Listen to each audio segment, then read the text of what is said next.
Okay, let's look at what happened this year.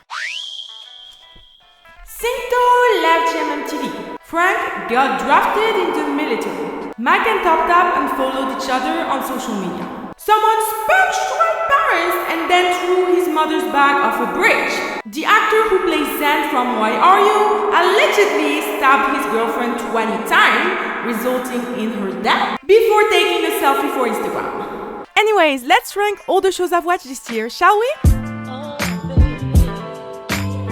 Happy New Year! This year was, something, I guess. In terms of character development for me, absolutely remarkable. I've never been more mentally stable in my entire life. In terms of, well, the rest, let's not even talk about it. So like last year, I'm gonna be ranking all the shows I've watched this year. But before I start with that, let's rank the older shows I watched in 2021 from best to worst. Let's go.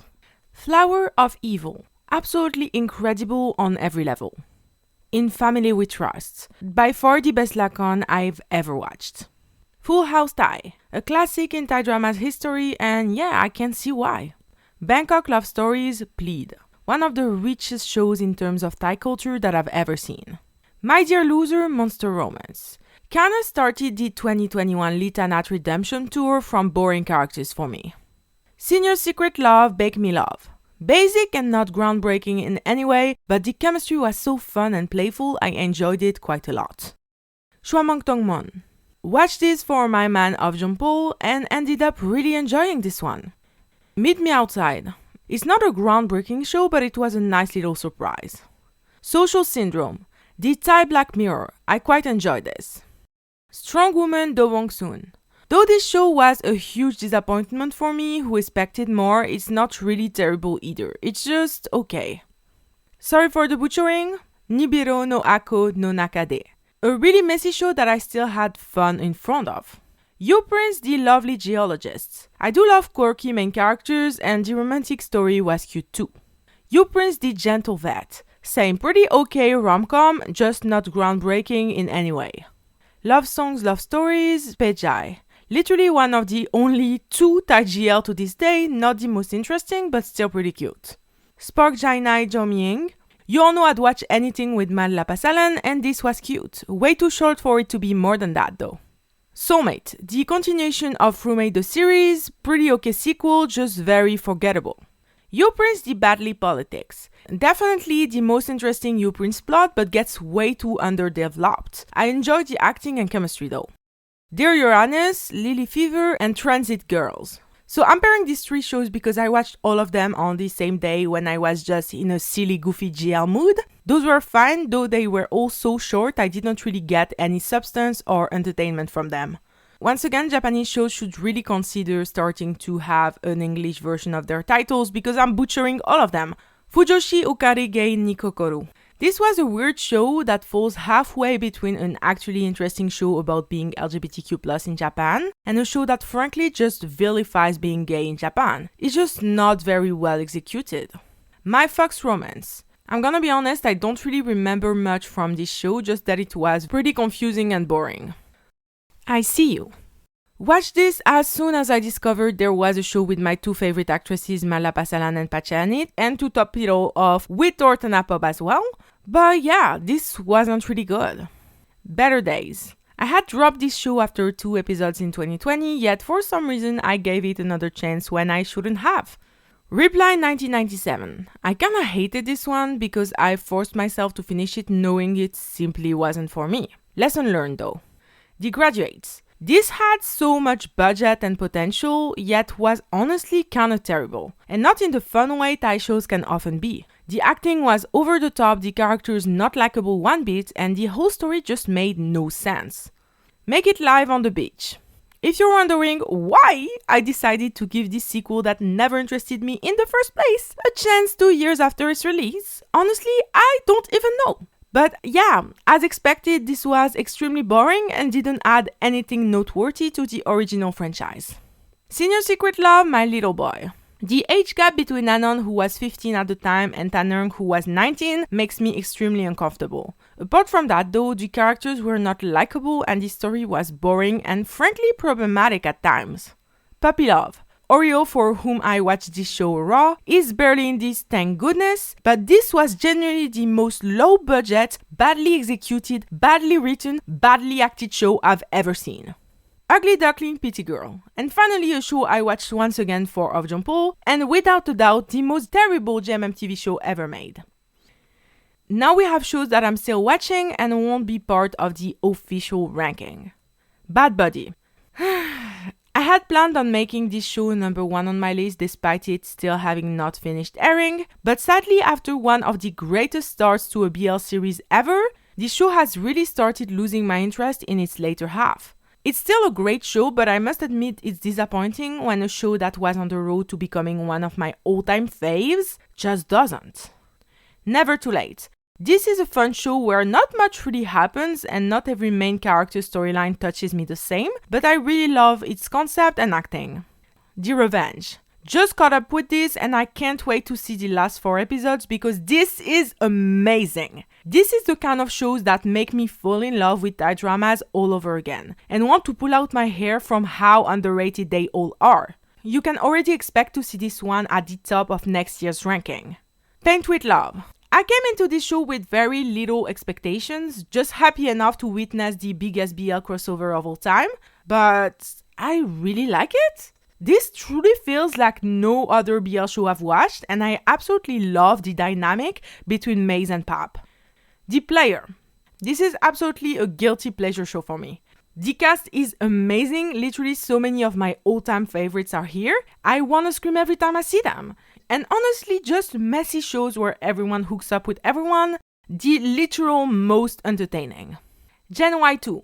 Do not ask me why I'm even watching this sequel. I'm just attached to Kim Cup and now the actors who play Jacko since my mate match. This isn't as bad as people have been portraying it to be, but there's just no substance.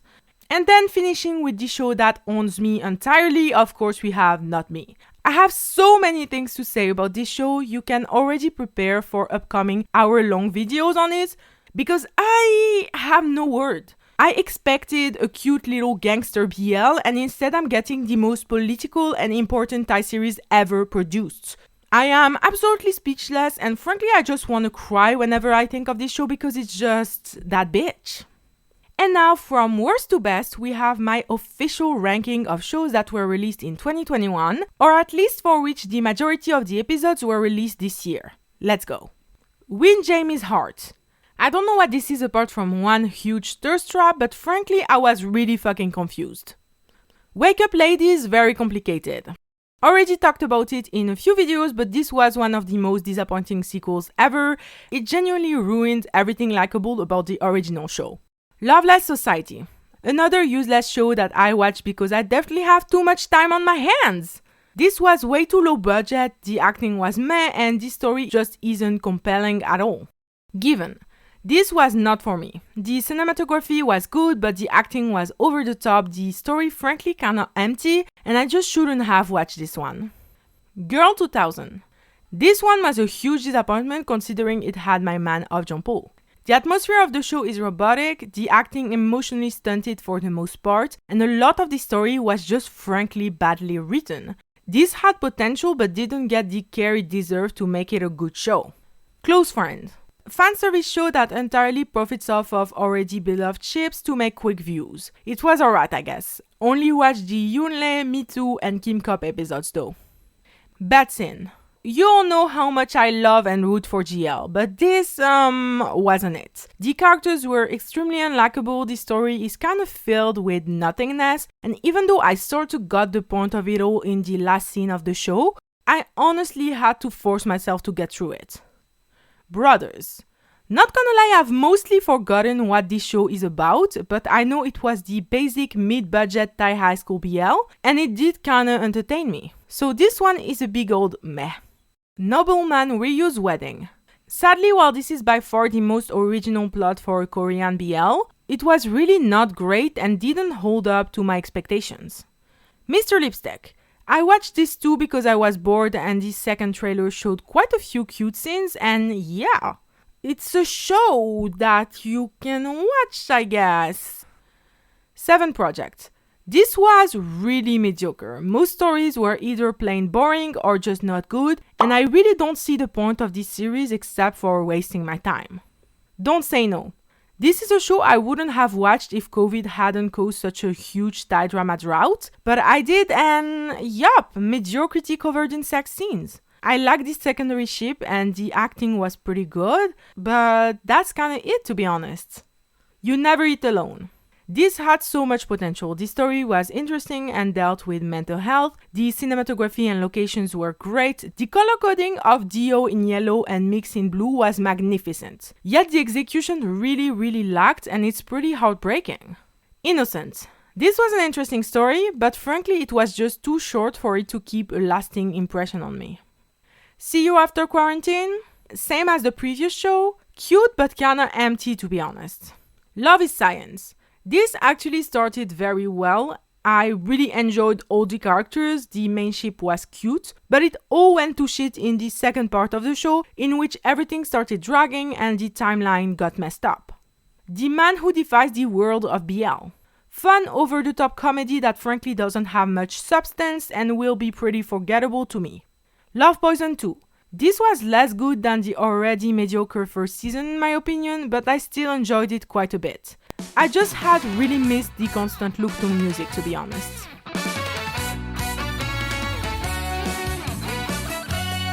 Siêu Sam Noi. Once again a mediocre Thai series that still manages to be incredibly fun and entertaining. Is this kind of garbage with a messy story, kind of bad acting sometimes, and very surface level characters? Absolutely. But is it incredibly fun? Especially considering it integrates Isan culture and music in the show and makes it way more culturally rich? Yup! Hidden Love. This was actually quite a positive surprise with some solid acting performances. I always admire the way mediocre Thai dramas still manage to be really entertaining and lovable in a way no other country does. While this isn't great, I genuinely felt invested by the story of star-crossed lovers haunting their old building where 5 confused teenagers are quarantined. The Leaked. Watch for Nanon and the fact that this show was on YouTube. It's a very short show, so there's not much to say, but this was pretty good. Though to be honest, I'll be forever scarred by the first sentence of the show, where Nanon asked girls if they masturbate. Why Destiny? Mediocre BL show that gathered success because of the use of many ships and already beloved BL actors. That being said, I still kinda enjoyed it. Of course, some stories were better than others, notably the Put Kang Wednesday story, which had the best plot, best chemistry, and best acting by far. So here's my ranking of the 7 stories from best to worst. I Promised You the Moon. I have a full rant on this one, and I think I'm notoriously known for having hated this sequel, so yeah. I don't have anything more to say except that it ruined everything the original show stood for, and I should have never given it a chance. We Best Love Fighting Mr. Second. This added nothing to the original show, in fact felt completely different from it, and not in a good way. The only thing I enjoyed was the acting and chemistry in the argument scenes in the first couple of episodes. The Tasty Florida. Classic forgettable Korean BL. The only thing I really enjoyed about this show is the first kiss scene that was so full of longing and tension and was quite well executed in my opinion. Beloved in House, I do. Meh. To be honest, I had dropped this show after the first episode before picking it back up because, you guessed it, I had nothing to watch and I was bored. And in its defense, the show does get better after a couple of episodes before going to shit in the few last ones. Bite Me. Oof. I could write a whole essay on how much potential this show wasted. I can feel how much care and authenticity were poured into the show, but this was just way too slow and way too uneventful. The only episode that made me feel something is the one where Ek rejects P.E.A. because he's deeply closeted. That shit hurt me and yes, did make me cry. Love with Benefits. Sadly, this one took a little too long to get good, and the low budget and shortness of it did impede its ability to be great. Check out Special Episode. This was okay for a special episode, it did feel pretty low budget, but I still quite enjoyed it. Let's see if the real series gets any better. The Best Story. Hadn't initially planned on watching this series, but I heard good things and again had nothing to watch. And yeah, this was pretty good. It took a basic ass story we've seen 50 times before, yet the quirky directing made it feel more original. My Sweet Dear. This is one of the rare enemies to lovers story where I truly believe that they hated each other because it made sense and was portrayed well enough. That immediately made me care more about the story and the characters, but sadly the rest of the show wasn't executed well enough for this initial interest to carry during the whole show. Neetiman. This is a really uneventful show with kind of boring characters, but I actually quite enjoyed its slice of life elements, and it was still a pretty entertaining show for me. Peach of Time. I do quite enjoy shows that mix two cultures together, and as a huge sci-fi zone fan, I had to watch this for Jimmy and Tommy. And this was pretty solid. It's basically this sad version of He's Coming to Me, which did feel more realistic in that aspect, but also meant that I felt like I had already seen this show and didn't really need to watch it. Drama for All, Journey of Memories. Another show no one knows about because I had to go on an obscure streaming site to watch it. And this was pretty good. This story was touching and well executed, and sadly the fact that it's so short is this show's biggest flaw for me. My Mate Match. When I saw that the actors who played Jacko in Gen Y were gonna have a ship, I was ecstatic because I had loved the banter between those two in the series. And this was pretty good. Forgettable but kinda cute. Lovely Writer. Every year there's a fan favorite show that I can't get into as much as the majority of the fandom, and yup, this year it's this one. This was an entertaining show, the acting and chemistry were good, but it just didn't speak to me enough for me to love it. Call It What You Want. Another show that tackled the BL industry in a better, more accurate way than Lovely Writer in my opinion, but also lacked in the execution department as well. It's still a pretty important show though, despite the overall clumsiness about it. Buzz is also the bestest boy, and I hope to see more of Michael Kittisak soon because he carried the show. Girl from Nowhere. This was absolutely a step down from the first season, for which the plots were definitely much better, but the acting and directing were still amazing anyway.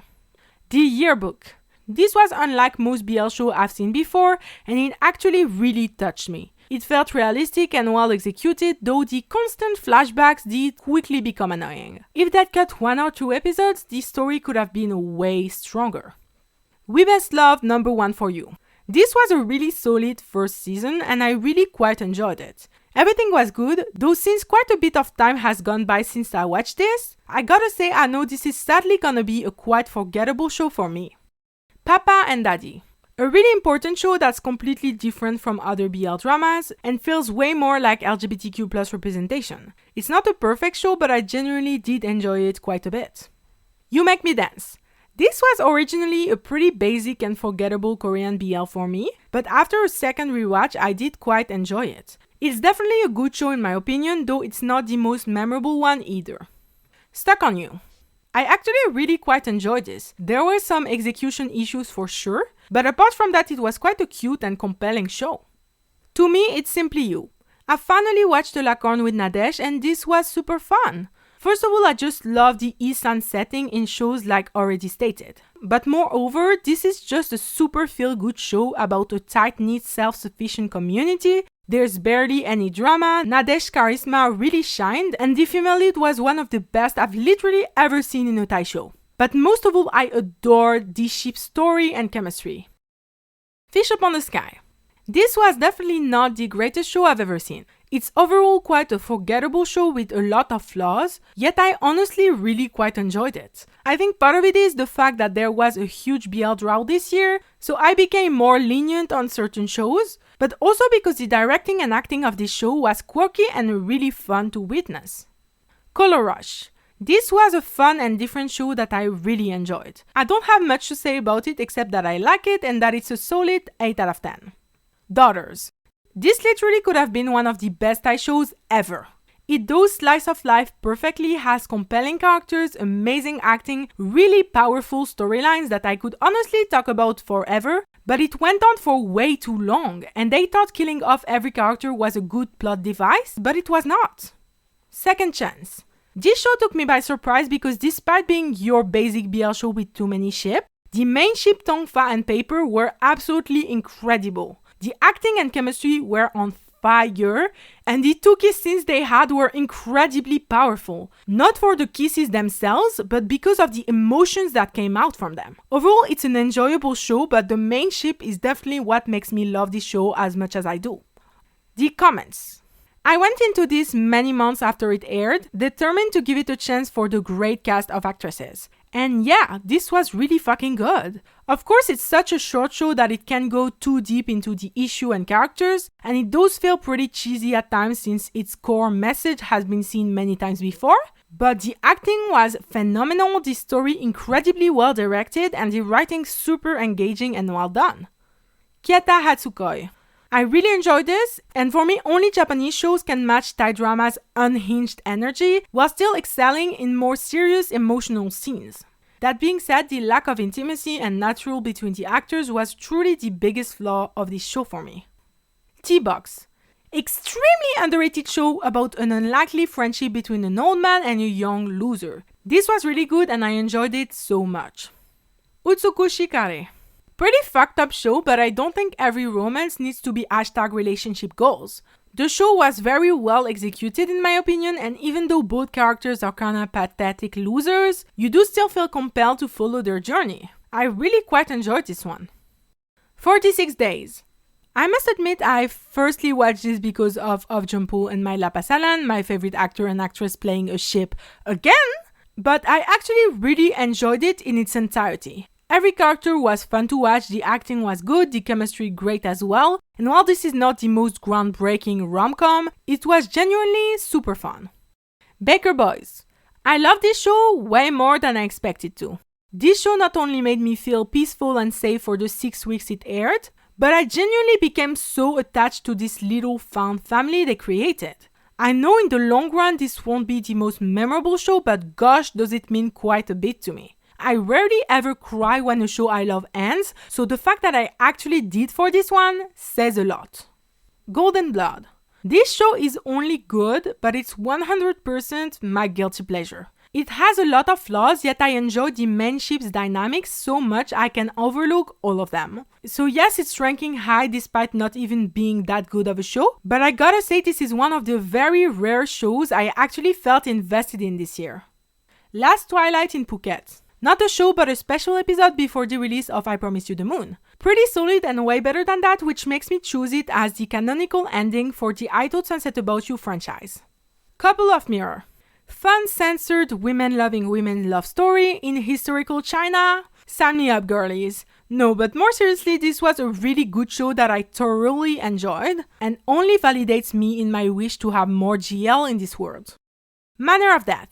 This was a really good show with great acting, a really different plot, and amazing chemistry. To be completely honest though, I'm more of a character development hoe, so this definitely won't be one of my all-time favorite BL shows.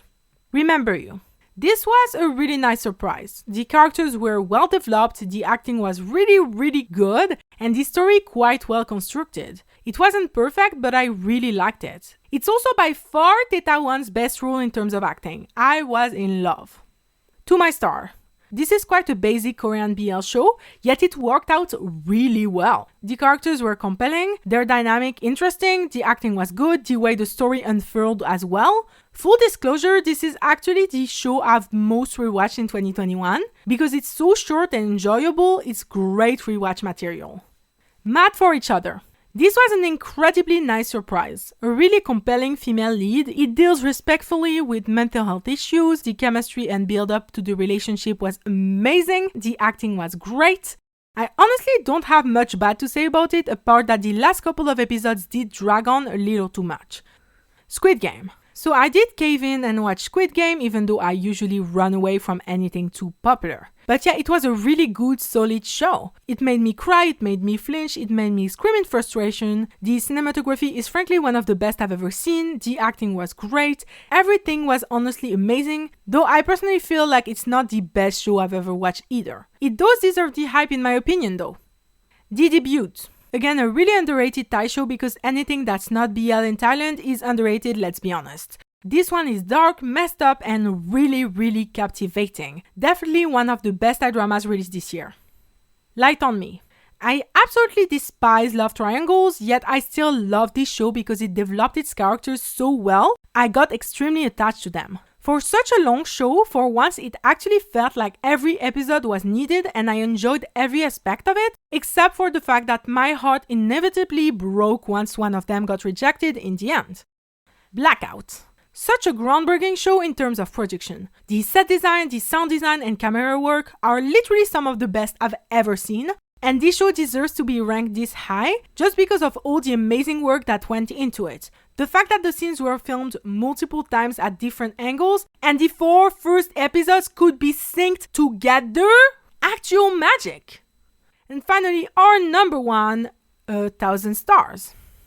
I don't have much to say about this show because it's just good. I frankly think it'd be hard not to like it. It feels completely different from other BL shows, the setting is gorgeous, the acting and chemistry are great, I wanna hug all the characters, but more importantly, it's the feeling of authenticity of this show that I love. It feels almost like a movie and I really love it. It's not perfect because most shows rarely are, but it's definitely one of the shows I've watched this year I know I'll still love for the years to come.